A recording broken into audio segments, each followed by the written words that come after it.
러시아가 전 세계 제재를 무시하고 한국만 콕 집어 원유를 보냈습니다. 미국 국무부가 발칵 뒤집혔습니다. 제재망에 구멍이 뚫린 겁니다. 그런데 조사할수록 충격적인 사실이 드러났습니다. 러시아는 30년 전부터 한국 앞에 줄을 서온 나라였습니다. 미국은 배도 못 만들면서 제재만 걸고 있었고 기름 한 방울 안 나는 한국이 세계 에너지 물류의 심장이 되어 있었습니다. 미국 제재 담당관이 직접 밝힌 충격적인 전말을 지금 공개합니다. 시작하기 전 구독과 좋아요, 그리고 대한민국 화이팅 댓글로 한국을 응원해주세요. 저는 25년간 한 가지 일만 해온 사람입니다. 미국 국무부 경제제재국에서 러시아를 감시하는 일이요. 러시아에서 나가는 원유 한 배럴, 천연가스 한 세제곱미터까지 전부 제 손을 거쳐갔습니다. 미국이건 제재는 완벽해야 합니다. 구멍이 있어서는 안 돼요. 그게 제 신념이었고 25년간 그 신념에 단 한 번도 금이 간 적이 없었습니다. 그날도 평소처럼 워싱턴 국무부 해리 트루먼 빌딩 6층 제재 모니터링실에 앉아 있었어요. 3월 셋째 주 월요일 아침이었습니다. 모니터 12대가 제 앞에서 실시간으로 깜빡이고 있었죠. 러시아발 에너지 거래 추적 시스템이에요. 전 세계 유조선 3만 척의 위치가 이 방에서 다 보입니다. 커피를 한 모금 마시려던 순간이었어요. 모니터 7번에 빨간 불이 들어왔습니다. 비정상 거래 감지 알림이에요. 심장이 한 박자 빠르게 뛰었습니다. 25년 경력이라도 이 빨간 불에는 몸이 먼저 반응해요. 마우스를 클릭했습니다. 화면에 뜬 건 러시아 극동 항구 보스토치니에서 출발한 유조선 한 척이었어요. 18만 톤급 초대형 유조선이 러시아산 원유를 가득 싣고 남쪽으로 내려가고 있었습니다. 목적지가 떴어요. 대한민국, 울산. 저는 눈썹을 찌푸렸습니다. 이상할 건 없어요. 한국은 원유 수입국이니까요. 하지만 뭔가 걸렸습니다. 날짜를 역추적해봤어요. 한 달 전에도, 2달 전에도, 석 달 전에도 비슷한 패턴이 있었습니다. 러시아발 에너지가 한국으로 향하는 빈도가 이상하리만큼 높았어요. 그때 바로 옆에서 목소리가 들렸습니다. 콜린스, 뭘 그렇게 보고 있어? 리처드 해밀턴이었어요. 제 상사입니다. 제재국 부국장. 58세. 콧대가 하늘을 찌릅니다. 리처드는 자기가 미국 제재의 수호자라고 진심으로 믿는 사람이에요. 항상 양복 위에 미국 국기핀을 달고 다니죠. 한 번은 회의 중에 이런 말을 한 적 있습니다. 세계가 미국 달러로 돌아가는 한 우리 제재에서 빠져나갈 수 있는 나라는 없어. 그 목소리가 얼마나 확신에 차 있었는지 회의실에 있던 사람 모두가 고개를 끄덕였어요. 저도 포함해서요. 러시아발 유조선인데요. 목적지가 한국입니다. 리처드가 모니터를 흘끗 봤어요. 코웃음을 쳤습니다. 한국, 거기가 기름이라도 나? 아닙니다. 한 방울도 안 나죠. 그러면 그냥 기름 사는 거 아니야. 급하니까. 중동이 막히면 어딜 가든 기름을 구해야 할 테니. 리처드는 관심 없다는 듯 돌아섰어요. 하지만 제 눈에 걸린 건 그게 아니었습니다. 러시아가 전쟁 중입니다. 서방 제재가 걸려 있어요. 원유를 팔 수 있는 곳이 제한적이에요. 그런데 러시아가 인도도 아니고 중국도 아니고 한국에 이 빈도로 에너지를 보내고 있다고요? 저는 키보드를 두드리기 시작했습니다. 지난 3년간 러시아에서 한국으로 향한 에너지 거래 내역을 전부 뽑아봤어요. 숫자가 떴습니다. 눈을 의심했어요. 전쟁이 한창이던 해에 러시아가 한국에 보낸 에너지가 석탄, LNG, 원유 합쳐서 약 20억 달러어치였습니다. 우리 돈으로 2조 6천억 원이에요. 유럽에는 가스관을 잠그고 일본에는 외교적으로 으르렁거리면서 한국에는 2조 6천억 원어치 에너지를 보냈다고요? 손이 멈췄습니다. 모니터 불빛이 제 얼굴에서 깜빡였어요. 밖에서는 워싱턴의 벚꽃이 지고 있었지만 이 방 안은 차갑고 건조했습니다. 에어컨 소리만 윙윙거렸어요. 이건 제재 위반일까? 아니면 뭔가 다른 건가? 저는 그날 밤 퇴근하지 못했습니다. 다음 날 아침이었어요. 리처드가 정례 브리핑을 소집했습니다. 매주 화요일마다 하는 러시아 제재 이행 상황 점검 회의예요. 제재 모니터링실 바로 옆에 있는 소회의실에 6명이 모였습니다. 리처드가 상석에 앉았고 제 오른쪽에는 CIA 에너지 분석팀에서 온 제임스 파커가 있었어요. 45세. 이 사람은 냉소의 화신이에요. 모든 걸 비꼬는 게 직업인 사람입니다. 한 번은 인도가 러시아산 원유를 할인받아서 대량 수입한다는 보고가 올라왔을 때 제임스가 이렇게 말했어요. 인도는 원래 싼 게 비지떡이라는 걸 모르는 나라잖아. 회의실에 실소가 터졌죠. 저는 웃지 않았습니다. 왼쪽에는 에너지부에서 파견 나온 사라 첸이 앉아 있었어요. 38세, 중국계 미국인. MIT에서 에너지 공학 박사를 받은 사람입니다. 이 방에서 유일하게 데이터 앞에서 솔직해지는 사람이에요. 나머지는 결론을 먼저 정해놓고 데이터를 끼워 맞추는 경우가 많거든요. 저는 브리핑을 시작했습니다. 모니터에 러시아발 에너지 거래, 추적 지도를 띄웠어요. 지난 3년간 러시아에서 각국으로 향한 에너지 흐름입니다. 인도, 중국은 예상대로 크게 늘었고요. 유럽은 급감했습니다. 그런데 하나 이상한 패턴이 있습니다. 화면을 전환했어요. 러시아에서 한국으로 향하는 에너지 흐름을 빨간 선으로 표시했습니다. 한국입니다. 전쟁 기간 중에도 러시아에서 한국으로의 에너지 공급이 끊기지 않았습니다. 규모는 연간 약 20억 달러 수준. 리처드가 팔짱을 꼈어요. 그래서 한국이 제재를 위반한 거야? 아닙니다. 조사해봤습니다. 제재 프레임워크 내에서 허용된 거래예요. 위반 사항은 없습니다. 그러면 뭐가 문제야? 문제라기보다 의문입니다. 러시아가 왜 하필 한국을 이렇게 챙기느냐는 겁니다. 그 순간 제임스가 끼어들었어요. 의자에 등을 기대고 다리를 꼬면서요. 콜린스, 너 진지하게 그걸 물어보는 거야? 네. 제임스가 피식 웃었습니다. 이 사람의 웃음에는 항상 칼날이 섞여 있어요. 한국은 에너지 거지야. 석유 안 나, 가스 안 나, 석탄도 거의 안 나. 중동 원유 의존도가 70%가 넘어. 반찬 10개 중에 7개를 한 집에서 받아오는 거지. 그 집이 문 닫으면 끝이야. 당연히 어디서든 기름을 구해야 하니까 러시아한테도 가는 거야. 복잡하게 생각할 거 없어. 리처드가 고개를 끄덕였어요. 제임스 말이 맞아. 한국은 우리가 주한미군 빼면 하루도 못 버티는 나라야. 에너지도 마찬가지지. 자기들이 선택할 처지가 아니야. 러시아가 팔겠다면 당연히 사는 거지. 여기에 무슨 전략이 있겠어. 가슴팍이 뜨끔했어요. 리처드의 말이 맞는 것 같기도 했습니다. 한국은 자원이 없는 나라잖아요. 에너지 수입 의존도가 90%가 넘습니다. 그런 나라가 에너지판에서 무슨 전략적 가치가 있겠어요. 하지만 뭔가 걸렸습니다. 숫자가 안 맞았어요. 기름이 급한 나라는 한두 곳이 아니거든요. 인도는 중동 의존도가 80%가 넘고 일본은 96%예요. 유럽은 이미 에너지 위기로 무너지고 있었고요. 그런데 러시아가 콕 집어 챙긴 건 한국이었어요. 저는 한 가지를 더 물어봤습니다. 그런데 한 가지 이해가 안 되는 게 있습니다. 기름이 급한 나라는 인도도 있고 일본도 있고 유럽도 있는데 왜 러시아가 하필 한국을 이 정도로 챙기는 겁니까? 리처드가 손목시계를 봤어요. 관심 없다는 시그널이었습니다. 콜린스, 우리 할 일이 뭔지 잊지 마. 제재 위반 감시야. 한국이 위반 안 했으면 끝이야. 왜 러시아가 한국을 좋아하느냐? 그건 우리 업무가 아니야. 하지만 부국장님, 러시아의 의도를 파악하는 것도 제재 전략의 일부 아닙니까? 리처드의 눈이 차가워졌어요. 이 사람은 부하가 반박하는 걸 극도로 싫어합니다.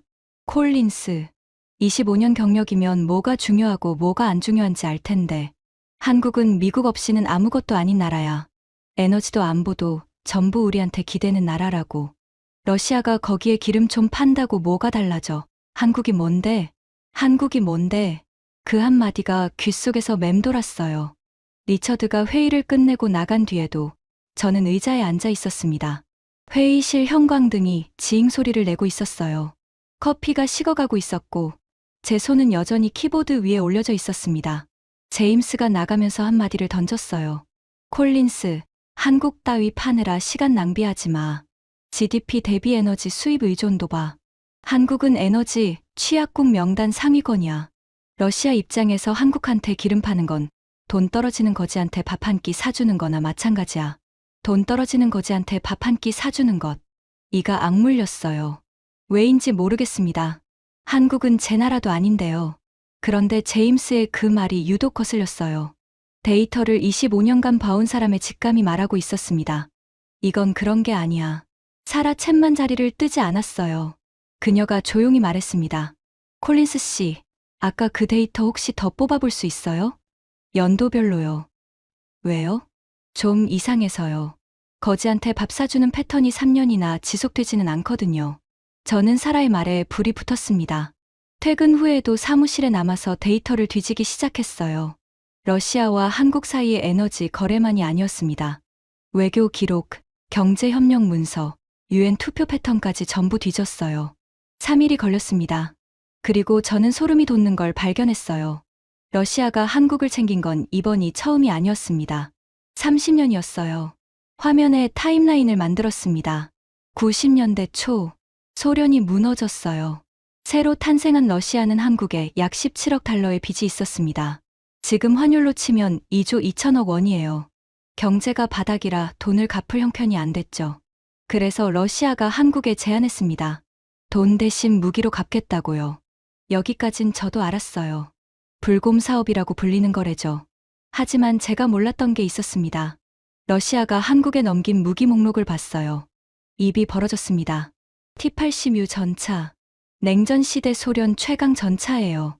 미국 정보기관이 이 장갑의 장갑 두께 하나 알아내려고 수백만 달러를 쓴 적 있습니다. 저도 CIA 파일에서 본 적 있어요. 극비 문서에 소련 최신 전차 장갑 분석이라고 적혀 있었거든요. BMP-3 보병 전투 차량. 당시 러시아 최신이었어요.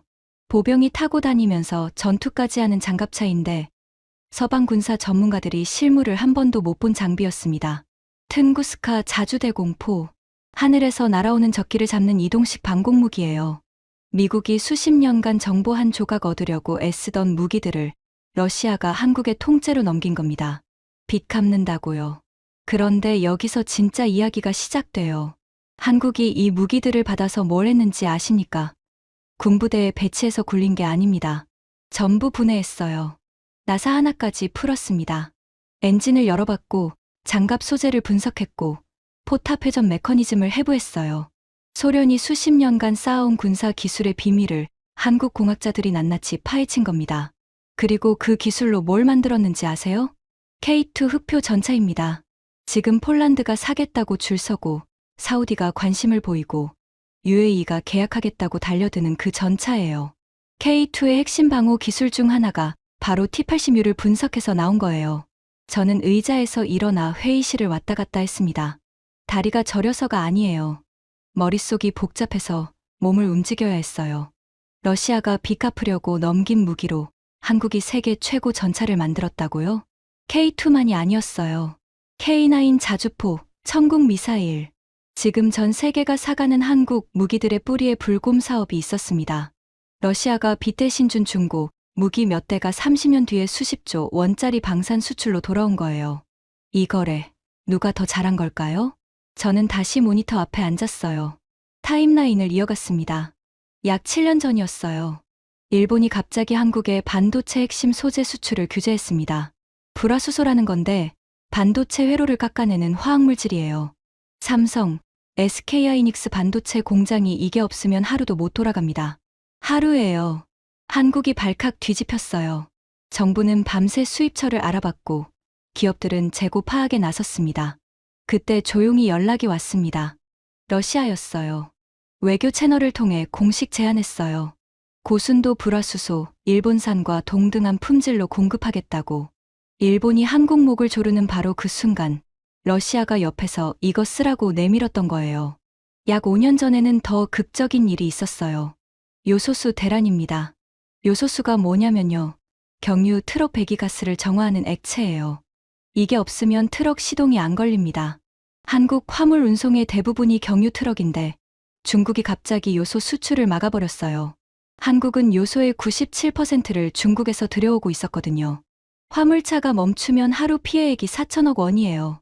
택배가 멈추고 마트 진열대가 비고 건설 현장 크레인이 서는 겁니다. 그때도 러시아가 나섰어요. 극동개발부 장관이 직접 나서서 한국 공급을 약속했고 실제로 38만 톤이 들어왔습니다. 저는 타임라인을 뒤로 물러서서 바라봤어요. 90년대 빚 대신 무기를 줬습니다. 한일 무역 분쟁 때 불화수소를 내밀었습니다. 요소수 대란 때 문을 열어줬습니다. 전쟁 중에도 에너지를 보냈습니다. 이게 우연입니까? 30년입니다. 30년 동안 한국에 위기가 올 때마다 러시아가 나타났어요. 거지한테 밥 한 끼 사주는 패턴이 아니었습니다. 이건 전략이에요. 하지만 왜? 기름 한 방울 안 나는 나라를 왜 30년이나 챙기는 겁니까? 사라 첸이 보내준 추가 데이터를 열어봤습니다. 러시아의 최근 에너지 수출 전략 보고서였어요. 북극해, 시베리아, LNG 프로젝트. 거기에 빨간 밑줄이 그어진 단어 하나가 있었습니다. 쉐빙 LNG 운반선. 그 단어를 본 순간 등골이 서늘해졌어요. 아버지가 돌아가시기 전에 하신 말이 갑자기 떠올랐거든요. 마이클, 에너지 전쟁의 승자는 자원을 가진 자가 아니야. 운반을 지배하는 자야. 아버지는 70년대 오일 쇼크 때 에너지부에서 일하신 분이에요.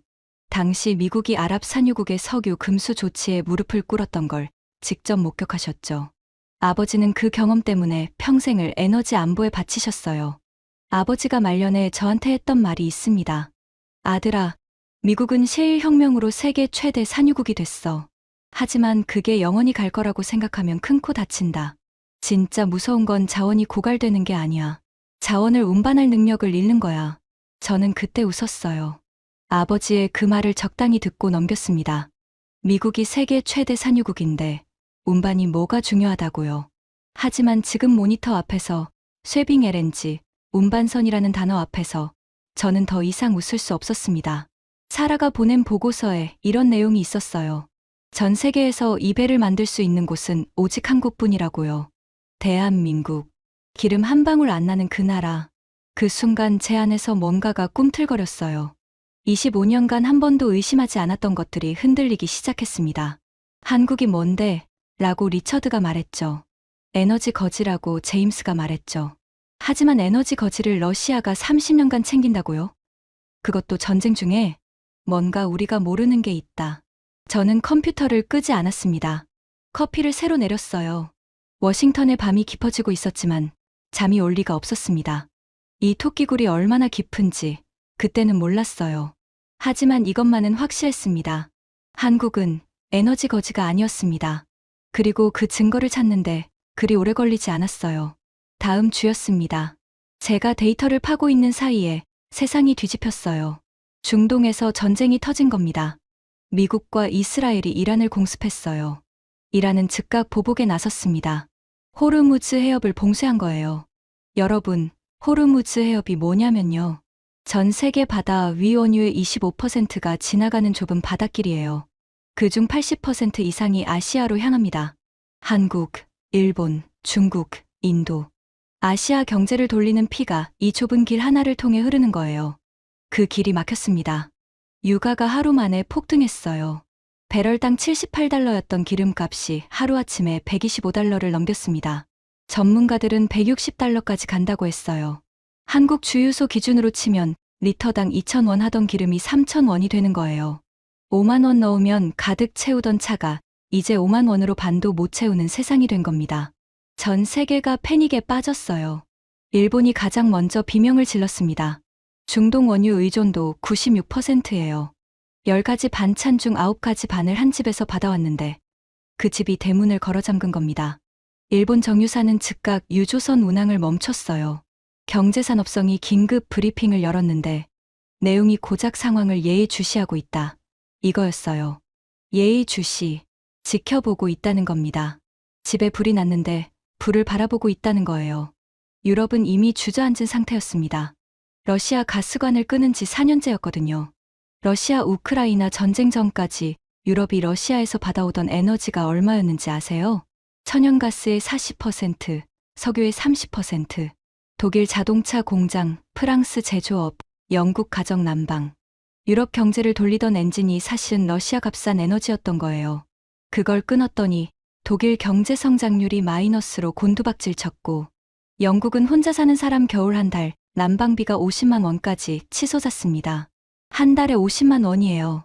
인도는 가격 따질 겨를도 없이 닥치는 대로 러시아산 원유를 사들이기 시작했어요.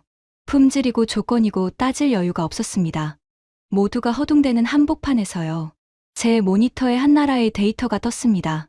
대한민국. 숫자가 이상했어요. 주가 지수, 환율, 에너지 수급 현황. 물론 영향이 없진 않았습니다. 하지만 다른 나라에 비하면 파동이 너무 작았어요. 마치 태풍 한가운데 고요한 눈이 있는 것처럼. 저는 고개를 갸웃했습니다. 한국은 중동 의존도가 70%가 넘는 나라예요. 일본만큼은 아니지만 충분히 치명적인 수준이에요. 그런데 왜 이렇게 조용하지? 사라 체니 같은 걸 보고 있었나 봅니다. 메신저가 왔어요. 콜린스 씨, 한국 데이터 봤어요? 뭔가 이상하지 않아요? 네, 저도 지금 보고 있습니다. 너무 조용해요. 혹시 한국 전략 비축유 데이터 있어요? 전략 비축유. 비상시를 대비해서 나라가 미리 쌓아둔 기름 창고예요. 환자가 피를 많이 흘릴 때를 대비해서 혈액을 비축해두는 것과 같습니다. 저는 IEA 데이터베이스에 접속했어요. 회원국별 전략 비축유 현황을 뽑았습니다. 숫자가 뜨는 순간 저는 눈을 비볐어요. 잘못 본 줄 알았습니다. 대한민국 전략 비축유 241치, 241이요. 이게 무슨 뜻이냐면요. 오늘부터 전 세계 모든 유전이 다 막혀도 한국은 8개월을 버틸 수 있다는 뜻이에요. IEA가 회원국에 권장하는 비축유 기준이 90일입니다. 한국은 그 기준에 거의 3배를 쌓아놨어요. 세계 6위권이에요. 그런데 여기서 머리를 한 대 맞은 느낌이 든 건 미국 숫자를 같이 봤을 때였습니다. 미국 전략 비축유, SPR. 저도 이 분야를 아는 사람이에요. 아버지가 에너지부에서 일하셨으니까요. 미국 SPR은 한때 7억 배럴이 넘었습니다. 세계 최대였어요. 그런데 지금은요? 역대 최저 수준으로 떨어져 있었습니다. 이유가 있어요. 몇 년 전 유가를 잡겠다고 대통령이 SPR을 대량 방출했거든요. 비상시를 위해 쌓아둔 비상금을 평소에 써버린 거예요. 기름이 나는 나라가 비축유를 까먹고 있는데 기름이 한 방울도 안 나는 나라가 241치를 쌓아놓고 있다. 이 아이러니를 어떻게 설명해야 합니까? 사라에게 바로 전화했어요. 사라, 한국 비축유 숫자 확인했어요? 네, 241치. 정부 비축분이 131, 민간 기업 비축분이 111. 이중 안전망이에요. 이중 안전망이라고요? 정부만 쌓는 게 아니라 민간 정유사들도 의무적으로 쌓아요. 정부 창고가 뚫려도 기업 창고가 있고, 기업 창고가 뚫려도 정부 창고가 있는 구조예요. 수십 년에 걸쳐 한 통 한 통 채워놓은 겁니다. 수십 년이라는 말에 가슴이 뜨끔했어요. 70년대 오일 쇼크, 기름 한 방울 없어서 온 나라가 깜깜해졌던 그 기억. 그 기억을 가진 나라가 다시는 당하지 않겠다고 이를 악물고 쌓아올린 결과물이 241이었던 겁니다. 저는 사라에게 물었어요. 사라, 우리 미국 SPR은 지금 며칠치예요? 전화기 너머에서 잠시 침묵이 흘렀습니다. 공식 발표 기준으로 약 40일치 전후입니다. 40일. 세계 최대 산유국이 40일. 기름 한 방울 안 나는 나라가 240일. 저는 수화기를 내려놓고 한참 동안 천장을 바라봤습니다. 사무실 천장의 형광등 불빛이 눈에 아렸어요. 다음 날 다시 브리핑이 잡혔습니다. 호르무즈 사태 때문에 긴급으로요. 리처드가 소집했어요. 이번에는 분위기가 달랐습니다. 국방부에서도 한 명이 왔고 재무부에서도 한 명이 왔어요. 총 8명이 좁은 회의실에 모였습니다. 리처드가 입을 열었어요. 호르무즈 봉쇄에 대한 제재팀 대응 방안을 논의하겠다. 러시아가 이 혼란을 틈타 제재를 우회하려 할 가능성이 높다. 모니터링을 강화하고 의심 거래는 즉시 보고해. 저는 손을 들었습니다. 부국장님, 보고 드릴 게 하나 있습니다. 뭔데? 한국입니다. 리처드의 눈썹이 올라갔어요. 또 한국이야, 라는 표정이었습니다. 봉쇄 이후 각국 대응을 분석해봤습니다. 모니터에 띄우겠습니다. 화면에 각국 대응 타임라인을 띄웠어요. 일본 봉쇄 직후 비상브리핑, 상황 예의주시 발표, 유조선 운항 중단, 유럽 천연가스 가격 폭등, 대안 없음, 인도 비상에너지 안보회의 소집, 닥치는 대로 러시아산 원유 구매 시작, 그리고 한국 정부의 대응 타임라인입니다. 봉쇄 직후 48시간 내에 일어난 일이에요.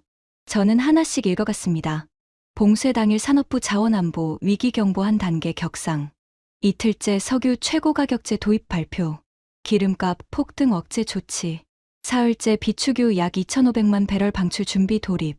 나흘째 산업부와 정유사 네고시 합동회의. 러시아산 원유 수입 검토 시작.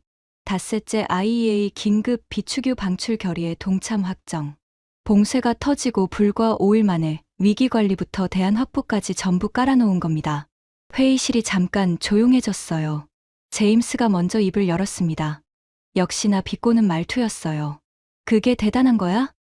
어느 나라든 위기가 오면 긴급 회의 정도는 하지. 제임스, 차이점이 있습니다. 일본은 봉쇄 후 일주일이 지나도 아직 예의주시 단계예요. 유럽은 대안 자체가 없고요. 한국만 봉쇄 5일 만에 비축유 방출, 가격 통제, 대체 수입처 확보를 동시에 실행했습니다. 허둥댄 게 아니에요. 준비된 매뉴얼대로 움직인 겁니다. 사라가 끼어들었어요. 하나 더 있어요. 한국 전략 비축유가 241치입니다. 리처드가 고개를 돌렸어요. 얼마? 241치요. IEA 권장 90일에 거의 3배. 정부 130일, 민간 110일. 세계 6위권이에요. 제임스가 콧방귀를 뀌었어요. 그야 소국이니까 양이 작아서 일수가 높은 거 아니야? 총량으로 따지면 별거 아닐걸. 저는 그 말을 기다리고 있었습니다. 모니터에 새 화면을 띄웠어요. 총량입니다. 한국 전략 비축유 총량은 약 1억 5천만 배럴. 절대량으로도 세계 6위권이에요. 소국이라서 일수가 높은 게 아닙니다. 실제로 그만큼 쌓아놓은 겁니다. 제임스의 입이 닫혔어요. 반박이 안 나왔습니다. 리처드가 손가락으로 턱을 두드렸어요. 이 사람이 이러면 뭔가 생각하고 있다는 뜻이에요. 그래도 미국 SPR이 세계 최대 아니야? 사라가 대답했습니다. 부국장님, 미국 SPR은 현재 역대 최저 수준입니다. 실질적으로 41치 전후예요. 회의실 공기가 변했어요. 리처드의 손가락이 멈췄습니다. 세계 최대 산유국이 41. 기름 한 방울 안 나는 나라가 241. 아무도 그 숫자에 대해 반박하지 못했어요. 하지만 리처드는 인정하지 않았습니다. 비축유가 많다고 전략적으로 대단한 건 아니야. 쌓아놓기만 하면 되는 거잖아. 돈 있으면 누구든 할 수 있어. 저는 속으로 고개를 저었어요. 돈 있으면 누구든 할 수 있다고요? 미국은 돈이 없어서 SPR을 까먹은 게 아니에요. 정치적 결정 때문에 비상금을 써버린 거예요. 한국은 70년대 5.1 쇼크 이후 50년 동안 한 번도 그 유혹에 넘어가지 않았습니다. 한 통 한 통, 한 해 한 해 묵묵히 쌓아왔어요. 비축유가 쉬운 거라고요? 50년을 참는 게 쉬운 겁니까? 하지만 저는 그 말을 입 밖에 내지 않았어요. 아직 때가 아니었습니다. 대신 이렇게 말했습니다. 부국장님, 비축유 이야기는 여기까지 하겠습니다. 하지만 제가 진짜 보고 드리고 싶은 건 다른 겁니다. 뭔데? 러시아가 한국을 챙기는 진짜 이유요. 비축유 때문이 아닙니다. 훨씬 더 큰 그림이 있어요. 리처드가 시계를 봤어요. 하지만 이번에는 회의를 끝내지 않았습니다. 5분 줄게. 말해봐. 저는 모니터에 북극해 지도를 띄웠습니다. 여러분, 지금 지구 맨 위, 북극 얼음이 녹고 있습니다. 제임스가 한숨을 쉬었어요. 콜린스, 갑자기 환경 강의야? 아닙니다. 이건 환경 이야기가 아니에요. 돈 이야기입니다. 화면을 전환했어요. 북극해 대륙붕 자원 분포도가 떴습니다. 얼음이 녹으면서 그 밑에 잠들어 있던 것들이 드러나고 있어요. 시베리아 극동, 북극해 대륙붕, 천연가스, 석유, 니켈, 코발트, 히토류. 전문가 추산으로 이 지역 에너지 자원만 인류가 수백 년 쓸 수 있는 양이에요. 리처드의 눈이 약간 커졌어요. 돈 이야기라니까 반응이 달라졌습니다. 인류 최대의 보물 창고가 열리고 있는 겁니다. 그런데 문제가 하나 있어요. 뭔데? 보물을 꺼내도 가져갈 길이 없습니다. 화면에 세계 해상 물류 지도를 띄웠어요. 시베리아 한복판에서 캐낸 가스를 유럽에 팔려면 수에즈 운하를 빙 돌아가야 해요. 아시아에 팔려면 아프리카 남쪽 끝을 돌아야 하고요. 부산에서 유럽까지 배로 42일이 넘게 걸립니다. 그래서 북극 항로입니다. 새 지도를 띄웠어요. 러시아 북쪽 해안을 따라 유럽과 아시아를 직선으로 잇는 항로였습니다. 얼음이 녹으면서 이 새 바닷길이 열리고 있어요. 이 항로를 쓰면 기존보다 30에서 40%가 줄어듭니다. 숫자로 보여드릴게요. 부산에서 네덜란드 로테르담까지 기존 항로 약 42일, 북극 항로로 가면 약 26일, 16일이 줄어드는 겁니다. 국방부에서 온 사람이 처음으로 입을 열었어요. 16일이면 뭐가 달라지는데요? 대형 유조선 하루 운항비가 수억 원입니다. 16일이면 수십억 원이 절약돼요. 매년 수백 척이 오가면 절감 비용이 조 단위로 올라갑니다. 조 단위. 그 단어에 회의실이 술렁였어요.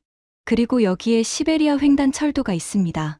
블라디보스토크에서 출발해서 시베리아를 가로질러 모스크바, 유럽 끝까지 닿는 세계에서 가장 긴 철도예요.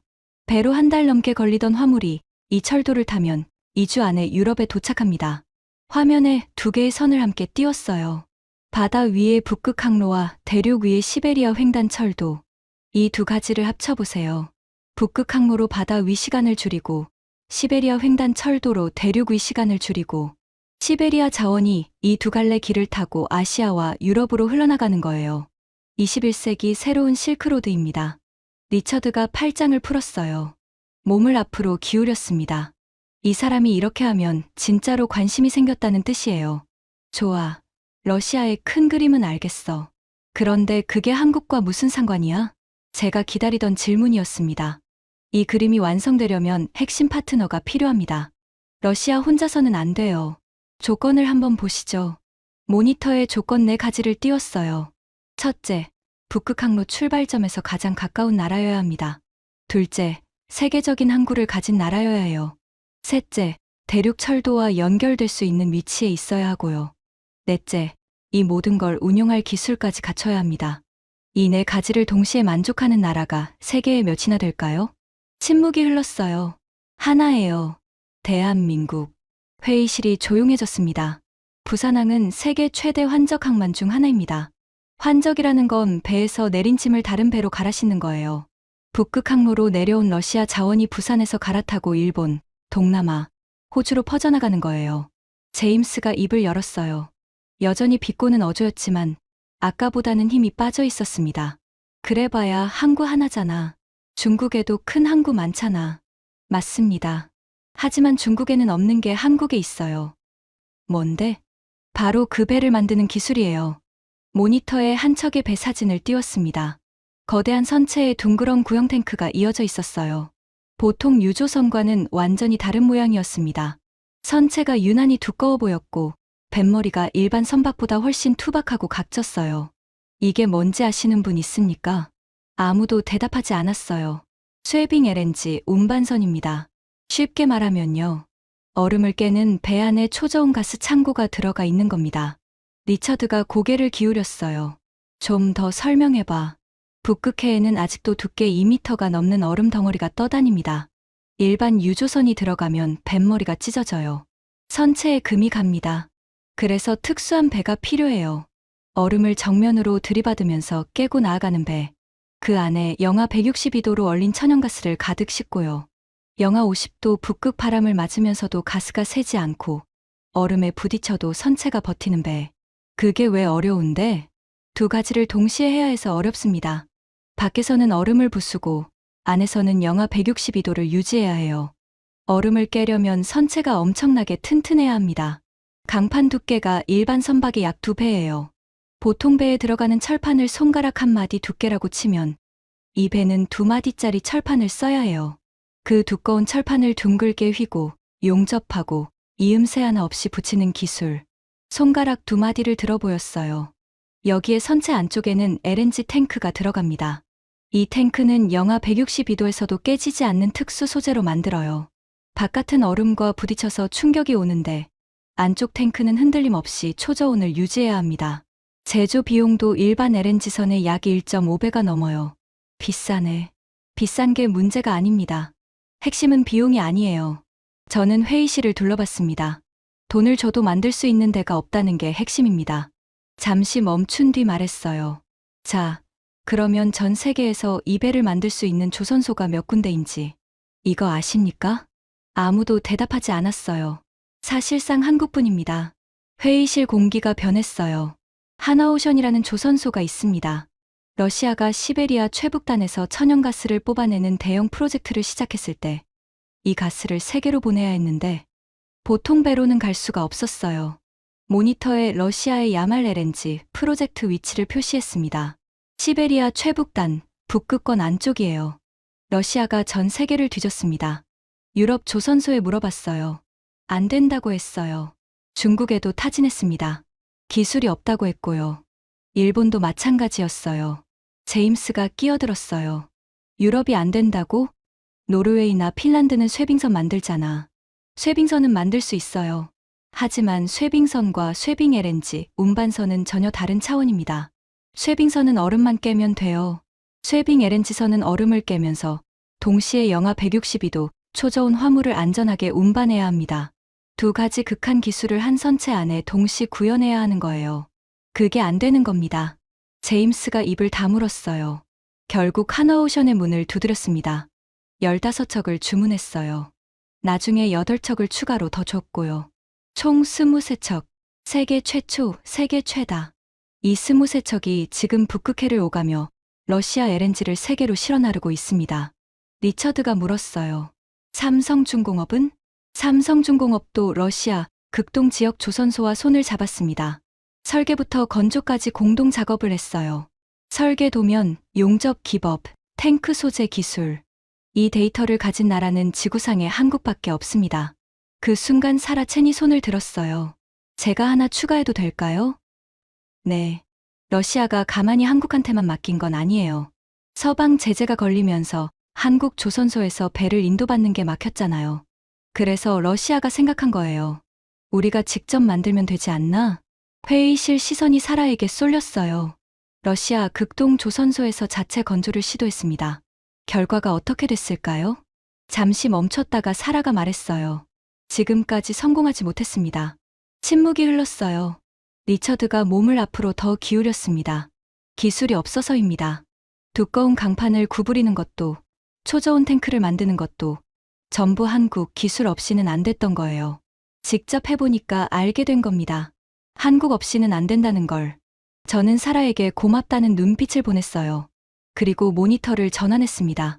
그래서 주한 러시아 대사가 공식 인터뷰에서 직접 이렇게 말했습니다. 북극 항로 분야에서 한국과 생산적인 협력을 할 수 있기를 희망합니다.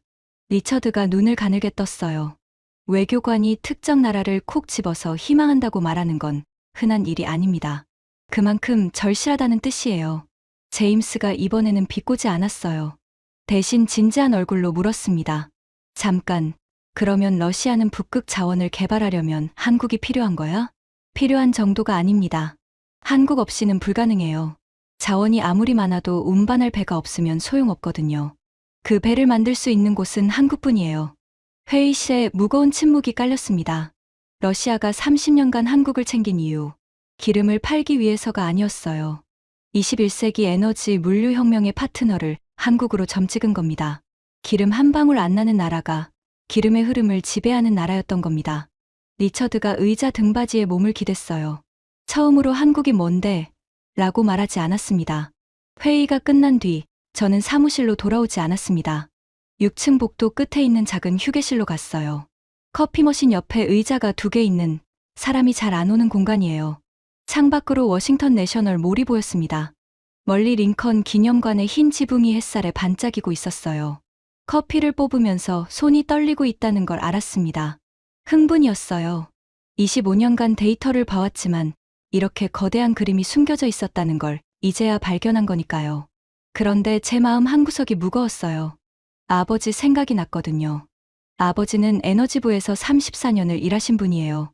70년대 오일 쇼크를 현장에서 겪으셨어요. 당시 아랍 산유국들이 석유 금수 조치를 내렸을 때 미국 주유소에 기름이 없어서 차량이 줄을 늘어선 장면을 직접 보셨다고 해요. 그 경험이 아버지의 인생을 바꿨습니다. 아버지는 미국이 다시는 에너지로 흔들려서는 안 된다는 신념을 가지신 분이에요. 미국 전략 비축유 시스템을 만드는 데 참여하셨고 셰일 혁명이 시작될 때 누구보다 기뻐하셨죠. 미국이 드디어 에너지 독립을 이뤘다고요. 하지만 아버지가 말년에 하신 말이 있었어요. 그때 저는 아버지의 병실에 있었습니다. 폐암 말기였어요. 34년간 에너지 인프라 현장을 돌아다니시면서 몸이 상하셨던 거예요. 병실 창밖으로 가을 낙엽이 지고 있었어요. 아버지의 손이 깡마르고 창백했습니다. 마이클. 네, 아버지. 미국은 이제 세계 최대 산유국이야. 하지만 그게 영원히 갈 거라고 생각하면 안 된다. 무슨 뜻이세요? 오일 쇼크 때 내가 뭘 배웠는지 아니? 자원이 문제가 아니었어. 자원은 있었어. 아랍에. 문제는 그걸 가져올 수 없었다는 거야. 운반이 끊기면 자원이 있어도 소용없어. 아버지가 기침을 하셨어요. 간호사가 물을 가져다 줬습니다. 진짜 무서운 건 자원이 고갈되는 게 아니야. 자원을 운반할 능력을 잃는 거야. 기억해라. 운반을 지배하는 자가 에너지를 지배한다. 저는 그때 고개를 끄덕이면서도 솔직히 실감이 나지 않았어요. 미국이 세계 최대 산유국인데 셰일 오일이 펑펑 나오는데 운반이 뭐가 중요하다고요. 에너지 독립을 잃었는데요. 아버지가 돌아가신 건 그해 겨울이었습니다. 그리고 지금 워싱턴 휴게실 창밖을 바라보면서 저는 아버지의 그 말이 15년 만에 심장을 때리는 걸 느꼈어요. 운반을 지배하는 자가 에너지를 지배한다. 한국은 기름이 한 방울도 안 나요. 하지만 기름을 운반하는 배를 만들어요. 그것도 세계에서 아무도 못 만드는 얼음을 뚫고 북극을 건너는 배를. 러시아가 아무리 시베리아에 자원을 쌓아놓아도 그걸 세계로 보낼 배가 없으면 소용없어요. 그 배를 만드는 나라가 한국이에요. 아버지가 50년 전에 깨달은 걸 한국은 30년 전부터 준비하고 있었습니다. 커피가 식어가고 있었어요. 저는 그 식은 커피를 한 모금 마시고 다시 사무실로 돌아갔습니다. 모니터 앞에 앉자마자 새로운 데이터를 뽑기 시작했어요. 이번에는 조선산업 데이터였습니다. 쇠빙선만이 아니었어요. 한국 조선업의 전체 그림을 봐야 했습니다. 왜 러시아가 한국을 대체 불가능한 파트너로 보는지 그 뿌리를 파야 했어요. 데이터를 뽑는데 손이 떨렸습니다. 이번에는 두려움이었어요. 미국인으로서 마주하고 싶지 않은 숫자가 나올 것 같았거든요. 그리고 그 예감은 정확히 맞았습니다. 화면에 뜬 첫 번째 숫자. 미국 상성건조 실적, 최근 10년간 40척 미만. 한국 상성건조 실적, 같은 기간 2,500척 이상. 40대 2,500점. 저는 모니터를 한참 동안 바라봤습니다. 손가락이 키보드 위에서 멈춰 있었어요. 형광등 불빛이 화면에 반사되어 눈이 시렸습니다. 이건 비교가 아니었어요.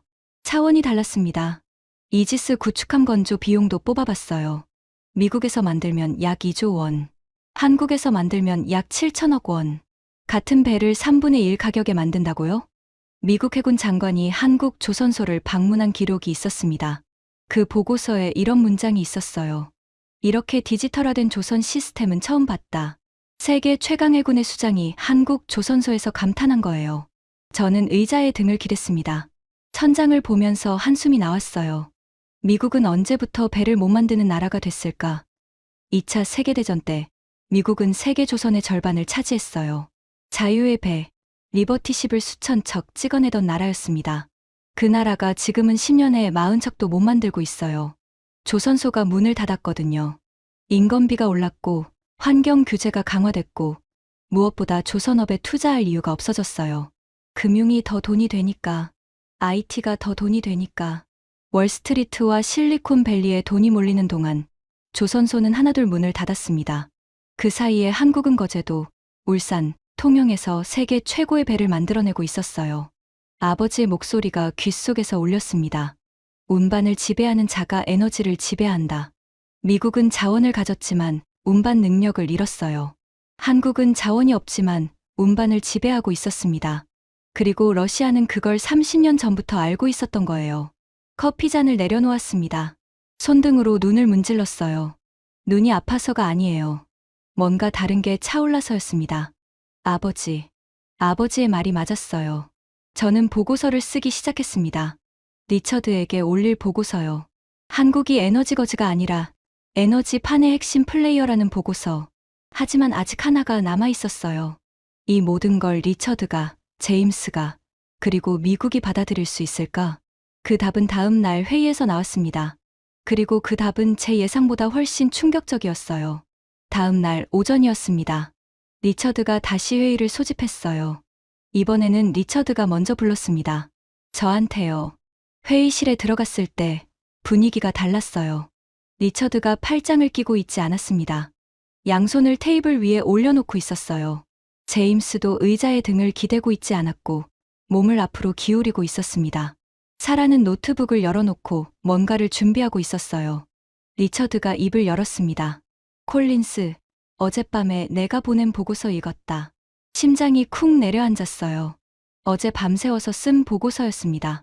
한국이 에너지 판의 핵심 플레이어라는 내용이었죠. 한 가지 물어볼 게 있어. 네. 미국 해군이 한국 조선소를 방문했다는 기록. 그거 사실이야? 사실입니다. 리처드의 턱 근육이 움직였어요. 이를 악물고 있는 거였습니다. 미국 해군이, 세계 최강이라는 미국 해군이 한국 조선소에 가서 배 만드는 법을 봤다고? 배 만드는 법을 본 게 아닙니다. 부국장님. 감탄하러 간 겁니다. 리처드의 얼굴이 붉어졌어요. 자존심이 건드려진 거예요. 이 사람은 미국이 모든 분야에서 1등이라고 진심으로 믿는 사람이에요. 미국 국기핀을 양복에 달고 다니는 사람이잖아요. 말 조심해, 콜린스. 사실을 말씀드리는 겁니다. 미국 해군 장관이 방문 후 보고서에 직접 적었어요. 이렇게 디지털화된 조선 시스템은 처음 봤다고요. 제임스가 끼어들었어요. 이번에는 비꼬는 어조가 아니었습니다. 진짜로 궁금한 얼굴이었어요. 잠깐, 그러면 미국은 지금 배를 얼마나 만들고 있는 거야? 저는 모니터에 데이터를 띄웠습니다. 이 순간을 위해 준비한 자료예요. 미국 상선 건조 실적, 최근 10년간 40척 미만입니다. 40척? 같은 기간 한국은 2,500척 이상이에요. 회의실이 얼어붙었습니다. 숫자가 너무 압도적이어서 아무도 말을 못한 거예요. 제임스가 겨우 입을 열었어요. 40대 2,500. 그게 말이 돼? 됩니다. 미국 조선업 세계 시장 점유율이 0.1%예요. 이건 비유가 아니라 실제 수치입니다. 리처드가 테이블을 손바닥으로 내리쳤어요. 쾅. 커피잔이 흔들렸습니다. 그래도 미국 해군이 세계 최강이잖아. 항공모함 11척, 이지스 구축함 수십 척. 그건 어디서 만드는데? 이 질문도 기다리고 있었어요. 맞습니다. 군함은 미국에서 만듭니다. 하지만 비용을 보시죠. 모니터에 비교표를 띄웠습니다. 이지스 구축함 한 척. 미국에서 건조하면 약 2조 원. 한국에서 건조하면 약 7천억 원. 리처드의 눈이 커졌어요. 같은 등급, 군함을 3분의 1 가격에 만든다고? 기술 수준이 낮아서 싼 게 아닙니다. 조선 시스템 자체가 효율적인 거예요. 미국 조선소는 시설이 노후화됐고 숙련공이 부족하고 공정이 수십 년 전 방식 그대로예요. 한국 조선소는 로봇 용접, AI 공정관리, 디지털 트윈 시스템까지 갖추고 있습니다. 제임스가 양손으로 얼굴을 쓸어내렸어요. 잠깐만. 그러면 미국 해군 군함을 유지보수하고 수리하는 건 바로 그게 문제입니다. 저는 새로운 화면을 띄웠어요. 미국 해군이 보유한 함정을 수리할 수 있는 건조 도크가 미국 본토에 심각하게 부족합니다. 군함이 수리를 기다리면서 몇 달씩 대기하는 상황이에요. 세계 최강 해군의 군함을 수리할 조선소가 자국에 모자란 겁니다. 회의실이 완전히 고요해졌습니다. 리처드가 의자에 등을 기댔어요. 천장을 바라봤습니다. 양복 위에 미국 국기핀이 형광등 불빛에 번쩍였어요. 사라 첸이 조용히 말했습니다. 하나만 더 말씀드려도 될까요? 말해.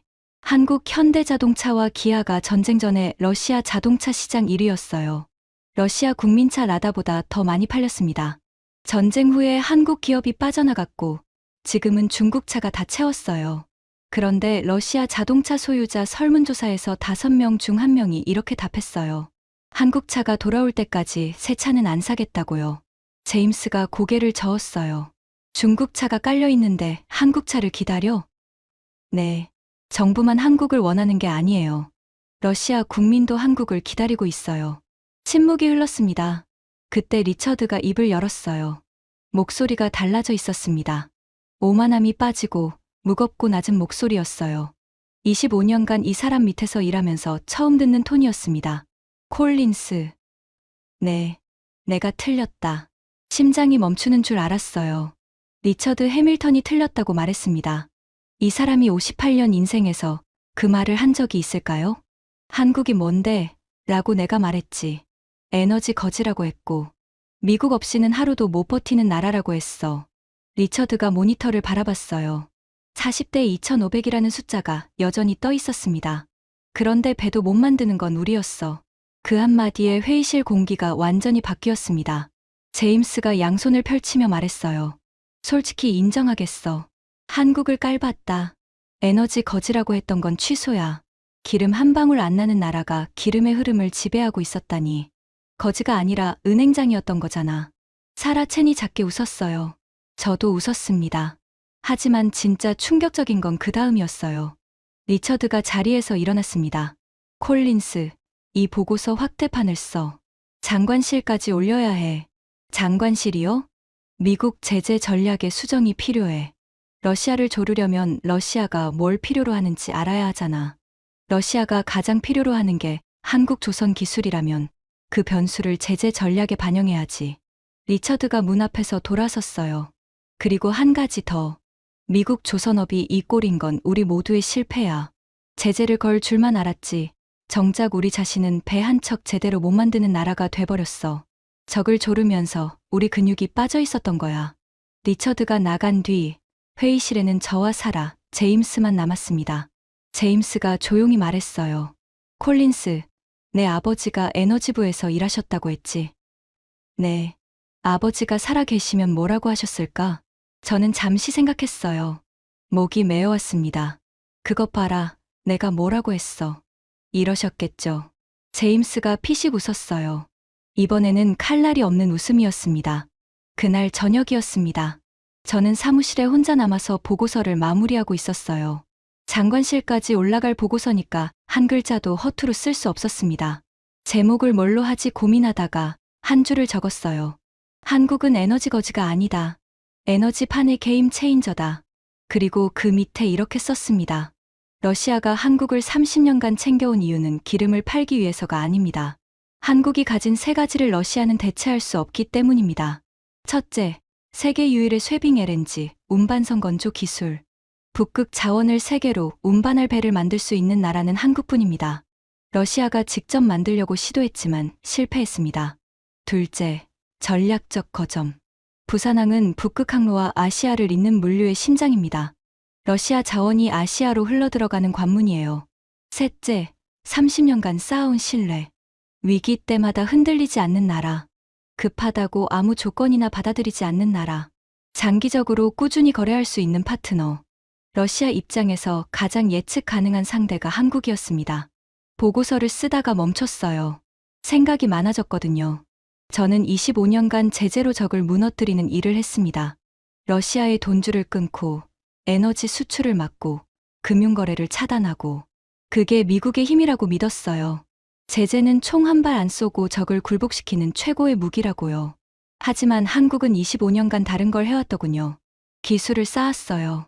아무도 만들지 못하는 배를 만들었고 아무도 흉내낼 수 없는 반도체를 깎았고 아무도 따라올 수 없는 자동차를 만들었습니다. 제재로 적을 무너뜨리는 나라와 기술로 적마저 파트너로 만드는 나라. 어느 쪽이 진짜 강한 겁니까? 러시아를 보세요. 미국의 제재를 받고도 경제 성장률이 3%가 넘어요. 제재를 건 유럽은 0%대에서 허덕이고 있고요. 제재를 당한 쪽이 멀쩡하고 제재를 건 쪽이 무너지는 아이러니가 벌어지고 있어요. 한국은 그 판 위에서 양쪽 모두에게 필요한 존재가 되어 있었습니다. 미국에게는 민주주의 진영의 군수 공장이 되어 군함을 만들어주고 러시아에게는 북극 자원을 세계로 보낼 유일한 파트너가 되어 쇠빙선을 만들어주고 한쪽 편을 드는 게 아니에요. 기술로 양쪽 모두에게 없어서는 안 될 나라가 된 거예요. 강한 나라는 세상에 많습니다. 군사력이 센 나라, 경제가 큰 나라, 자원이 풍부한 나라. 그런데 그 나라가 없으면 세계가 멈추는 나라. 그건 몇 안 돼요. 반도체 없으면 전 세계 전자기기가 멈추고 배 없으면 전 세계 물류가 멈추고 그 반도체와 그 배를 만드는 나라가 대한민국입니다. 보고서를 다 쓴 뒤 저는 한 가지 결심을 했어요. 직접 가봐야겠다. 한 달 뒤 저는 한국행 비행기를 탔습니다. 인천공항에 내리자마자 버스를 타고 남쪽으로 내려갔어요. 목적지는 거제도였습니다. 한국의 남쪽 끝, 바다와 맞닿은 섬. 거기에 세계가 만들지 못하는 배를 만드는 조선소가 있었어요. 거제도에 도착했을 때는 아침이었습니다. 바닷바람이 얼굴을 때렸어요. 짠 냄새가 코끝에 와닿았습니다. 조선소 정문 앞에 서니까 거대한 크레인들이 하늘을 찌르고 있었어요. 그 아래에서 불꽃이 튀고 있었습니다. 용접하는 소리가 쉬지 않고 울렸어요. 안내를 맡은 한국인 엔지니어가 말했습니다.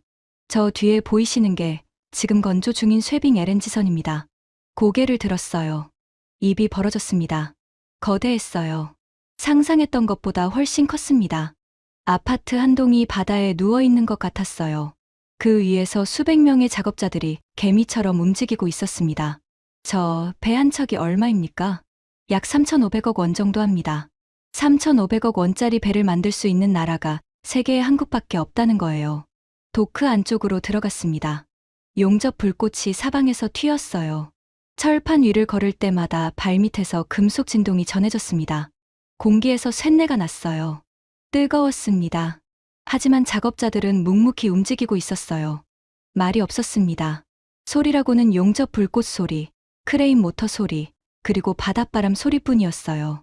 한 가지가 떠올랐습니다. 70년대 오일 쇼크, 기름 한 방울 없어서 온 나라가 깜깜해졌던 그 겨울. 그 기억을 가진 나라가 다시는 당하지 않겠다고 50년간 비축유를 한 통 한 통 쌓아 올렸어요. 그리고 동시에 이 거제도에서 세계가 만들지 못하는 배를 만들어냈습니다. 아픈 자리에서 자라난 것들이었어요. 에너지가 없어서 울었던 나라가 에너지의 흐름을 지배하는 나라가 된 거예요. 저는 도크 난간에 기대 서서 한참을 바라봤습니다.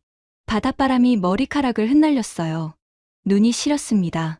바람 때문이라고 하겠습니다. 주머니에서 아버지의 사진을 꺼냈어요. 지갑에 넣고 다니는 낡은 사진이에요. 에너지부 정문 앞에서 찍은 사진인데 아버지가 환하게 웃고 계세요. 아버지, 운반을 지배하는 자가 에너지를 지배한다고 하셨죠. 바람의 목소리가 흩어졌습니다. 그 나라를 찾았어요. 아버지가 50년 전에 꿈꿨던 나라를요. 근데 그게 미국이 아니었어요. 사진 속 아버지가 웃고 계셨습니다. 기름 한 방울 안 나는 나라였어요. 저는 사진을 다시 지갑에 넣었습니다. 그리고 안내를 맡은 엔지니어에게 물었어요. 여기서 일하시는 분들은 자기가 얼마나 대단한 일을 하고 있는지 알고 계십니까? 엔지니어가 고개를 갸웃했어요. 무슨 뜻이세요? 전 세계가 여러분 없이는 에너지를 운반할 수 없다는 거요. 러시아도, 미국도, 유럽도. 이 배 없이는 21세기 에너지 물류가 돌아가지 않는다는 거요. 엔지니어가 멋쩍게 웃었어요. 저희는 그냥 배 만드는 사람들인데요. 그냥 배 만드는 사람들. 그 한마디에 목이 메었습니다. 25년간 제재를 무기로 세계를 쥐락펴락한다고 자부했던 제가 묵묵히 배를 만드는 사람들 앞에서 부끄러웠어요. 미국은 제재로 적을 조릅니다. 한국은 기술로 적마저 파트너로 만들어요. 어느 쪽이 진짜 강한 겁니까? 저는 그날 거제도에서 돌아오면서 한 가지를 더 깨달았어요. 러시아가 한국을 30년간 챙긴 이유. 그건 한국이 기름을 사주니까가 아니었어요. 한국이 없으면 러시아의 미래가 멈추기 때문이었습니다. 그리고 솔직히 말하겠습니다. 미국의 미래도요. 미국이 다시 배를 만들어야 합니다. 다시 조선소를 세우고, 다시 용접공을 키우고, 다시 바다 위에 근육을 만들어야 해요. 그리고 그 스승은 한국이 되어야 합니다. 아버지의 말이 맞았어요. 운반을 지배하는 자가 에너지를 지배합니다. 그리고 지금 그 운반을 지배하는 나라는 대한민국입니다. 여러분, 오늘 이야기를 한마디로 줄이면 이거예요. 세상에는 두 종류의 나라가 있습니다.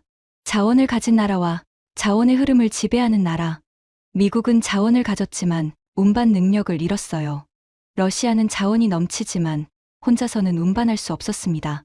그 두 강대국 사이에서 기름 한 방울 안 나는 작은 나라가 세계 에너지 물류의 심장이 되어 있었어요. 70년대 오일 쇼크에서 울었던 나라, 외환위기에서 넘어졌던 나라, 일본 수출 규제에 이를 갈았던 나라, 그런 시간들이 쌓여서 만들어진 겁니다. 241치 비축유도, 세계 유일의 쇄빙 LNG선도, 미국이 찾아온 조선 기술도 전부 한번 아팠던 자리에서 자라난 것들이에요. 대한민국은 준비되어 있습니다. 지금까지 미국 국무부 제재 담당관이 직접 추적한 러시아와 한국의 충격적인 30년 이야기였습니다. 기름 한 방울 안 나는 나라가 세계 에너지 물류의 심장이 된 대한민국. 이 이야기가 마음에 남으셨다면 주변에 널리 공유해 주세요. 우리가 얼마나 대단한 나라에 살고 있는지 함께 느꼈으면 좋겠습니다. 구독과 좋아요도 부탁드립니다. 지금까지 터칭 스토리였습니다. 감사합니다.